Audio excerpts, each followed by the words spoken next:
Ladies and gentlemen, YouTube, I am the Upstate Prepper. Currently, I live in a village, in a suburb of a large city, about 30 miles outside of it, in western New York. And I am going through the process of suburban prepping. I'll be making a few videos in the near future. Hopefully we can take you along the way. So you'll own nothing, and you will not be happy. At least I won't be happy. So I was humbled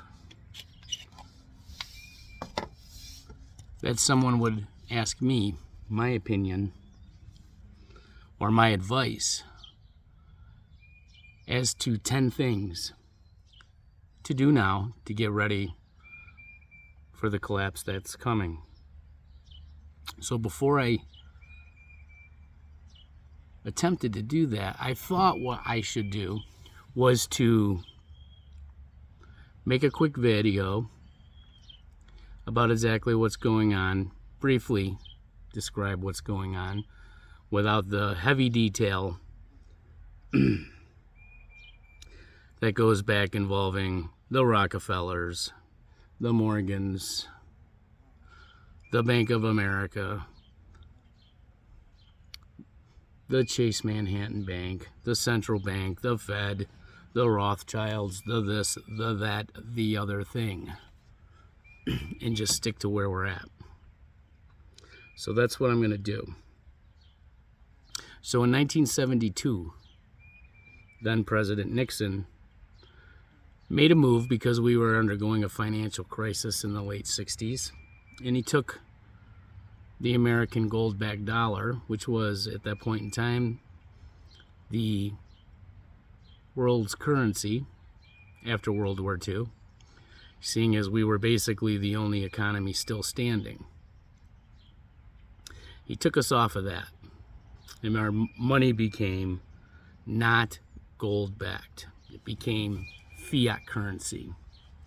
What fiat currency means is based on nothing. Absolutely nothing. The good faith of the United States of America.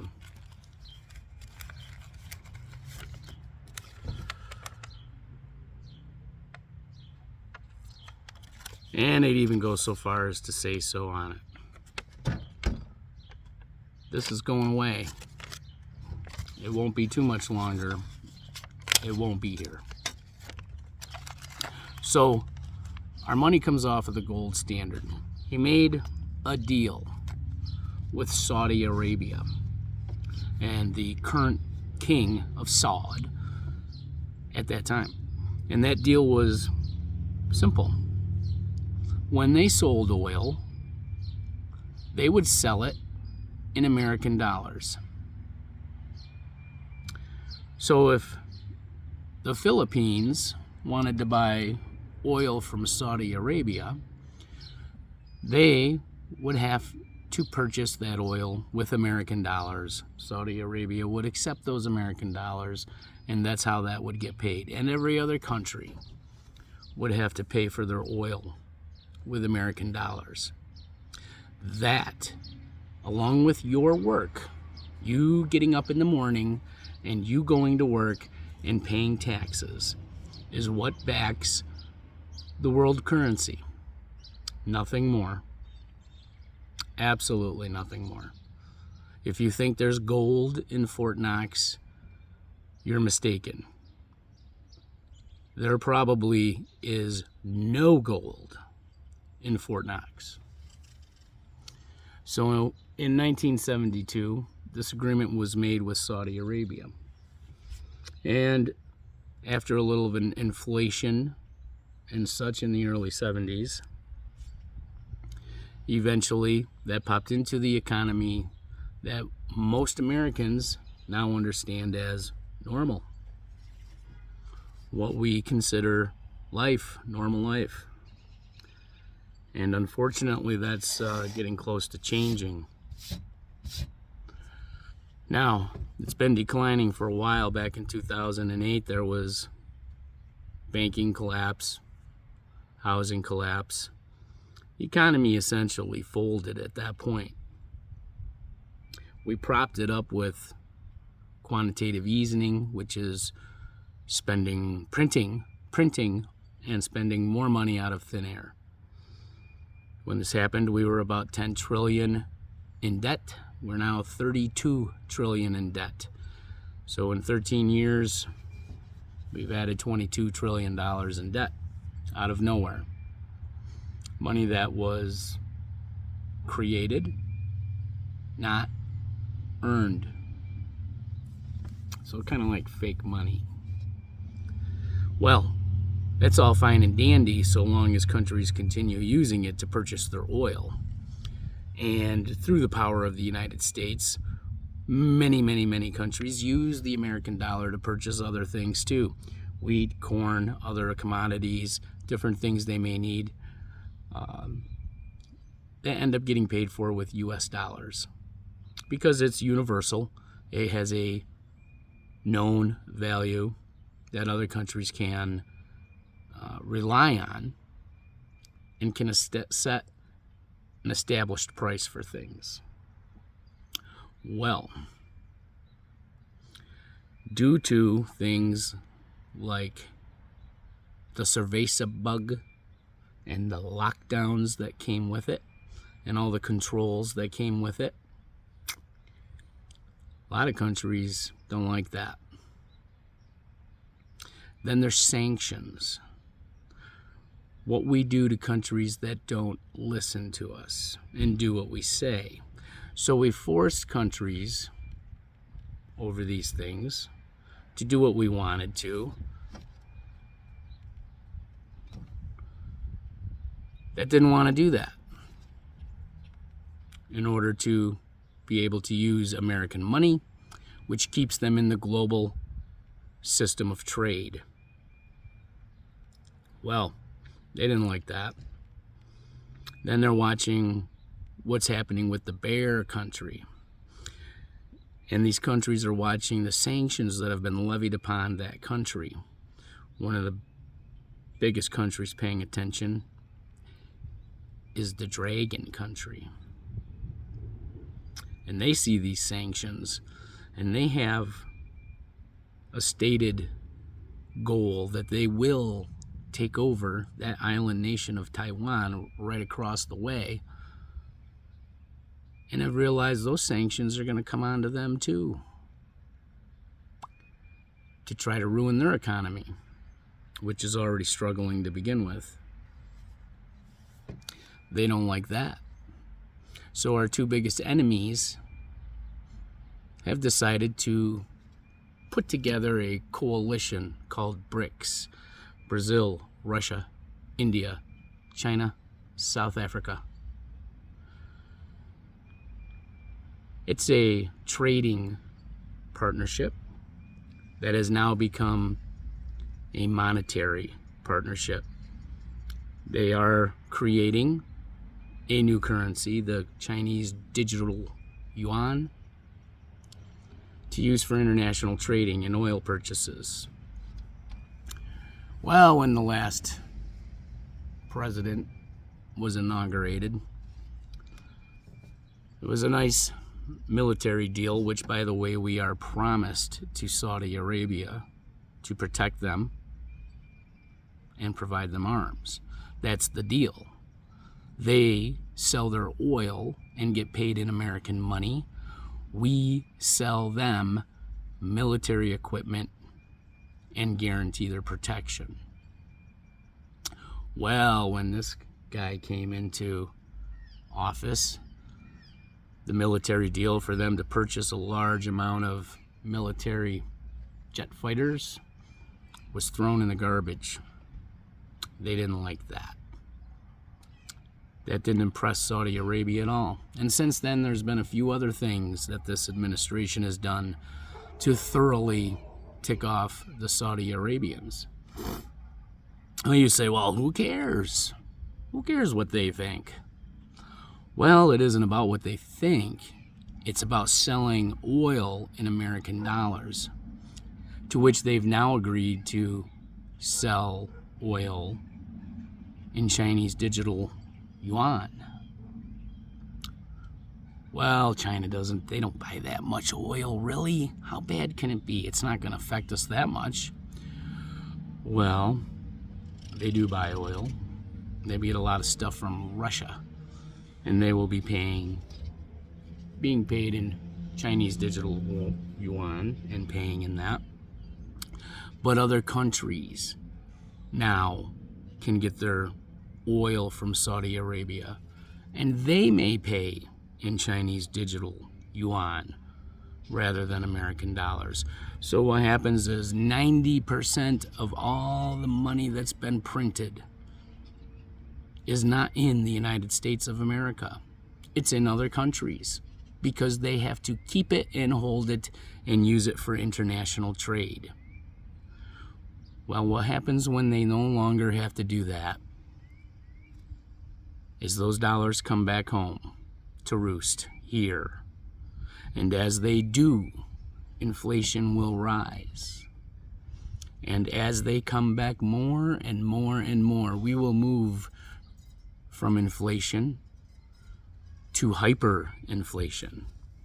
And you will see the prices of commodities and energy go through the roof. That's going to lead to unemployment because the place that you work for is going to fold. Then you're no longer going to be able to pay for your housing, and it leads to a homeless problem, which ends up with de-dollarization, which means you will take $100 bills and you'll be better to use those to wipe with than toilet paper, because the toilet paper will have more value. That's de-dollarization. Or maybe you'll use them to crumple up and light on fire, to start a little fire to boil water, to make a box of macaroni and cheese, to try to feed your family with that night. That's de-dollarization. In the past, there's been countries that have attempted to not use the American dollar before. Most notably, Iraq. Back in 2000, they petitioned the IMF. They wanted to accept euros so that countries could purchase oil from Iraq and pay in euros instead of American dollars. Well, you saw what happened to him. A few years after that, Muammar Gaddafi of Libya wanted to create a African gold-based monetary system so that small countries in Africa could purchase oil from Libya using this as money to avoid the American dollar and its sanctions. You saw what happened to Muammar Gaddafi. So where does that leave us with this? Well, there's only two choices. One is you don't do anything. You don't protect Taiwan. You don't engage the bear country. And we let what's going to happen happen. And the result of that will be a near collapse of what you consider life. You will go broke. You're going to lose your home, your job. Your payments on your credit cards will become higher than what you can afford to pay. An economic collapse is no joke. And that's what we're looking at. A near collapse, which will get solved eventually with the central bank digital currency. And that's a whole nother video. But until then, it'll be a trying time. 2, 3, 4, 5 years of struggle, of loss. People will lose their lives. a lot of people will lose their lives. So how do countries avoid this? This has happened many times before. It's nothing new. Like I said, after World War II, we became the global currency. Prior to us, it was Great Britain. Prior to them, it was France. Prior to them, it was the Netherlands. Prior to them was Spain, and prior to them was Portugal. We've now gone back 500 years in history. The same thing happens over and over again. It's just a cycle. About every 90 years, and here we are. About to happen again. And we get to be blessed into this nation at the time that it's going to happen.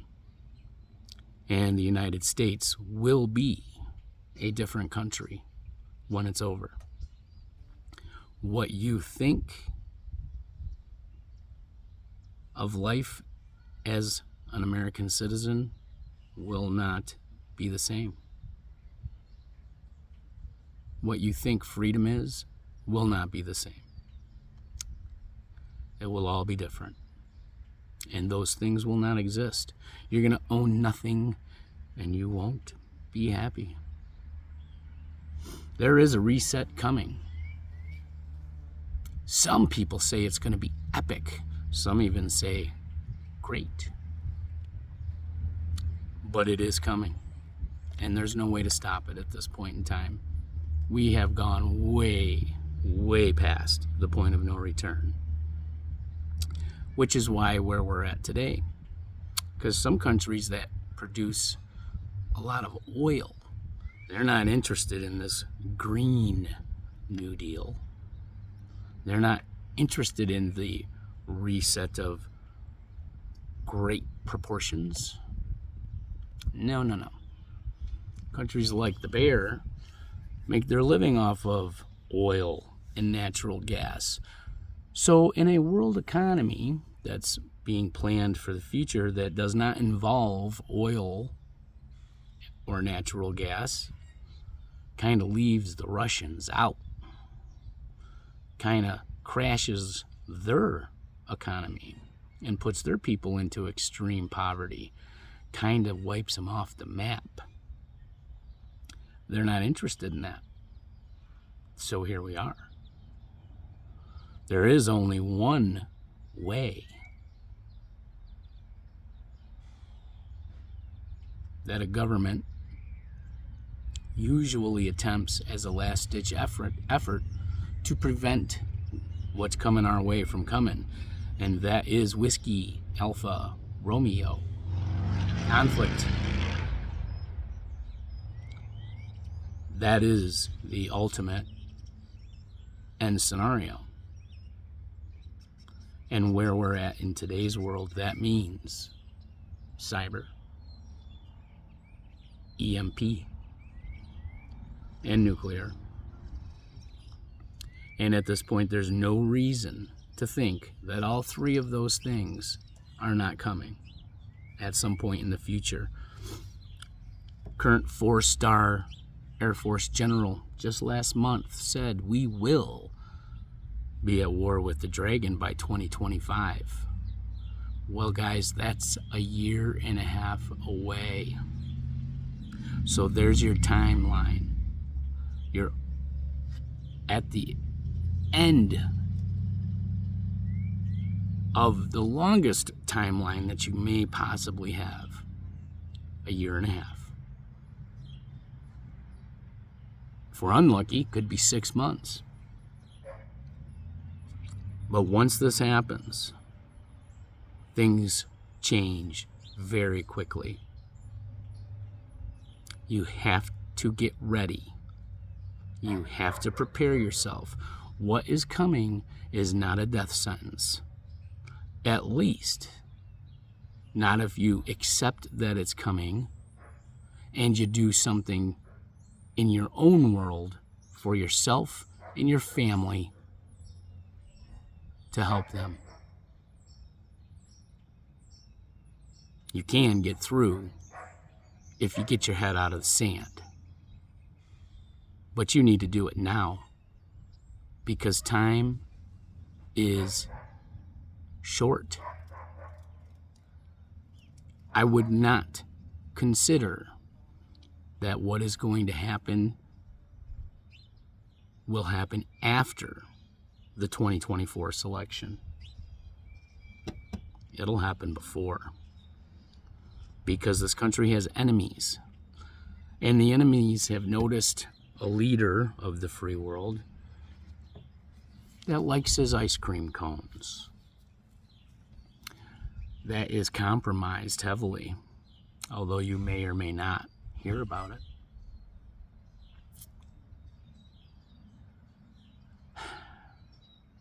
They know that he struggles with cognitive issues at this point. They see weakness, they smell it.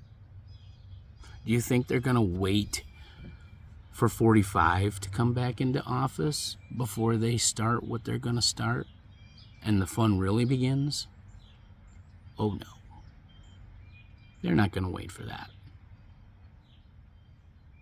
They'll do what they're going to do before we get there, while we have weakness in Washington, D.C., while we have someone that's more interested in dividing the citizens of this country so that they do not and are not aware of the situation that we are in. So yes, Mr. Nelson, I will come up with 10 things to get ready with for you. But keep in mind, you have to be willing to listen and believe, because that's where we're at. Time is short. Time is short.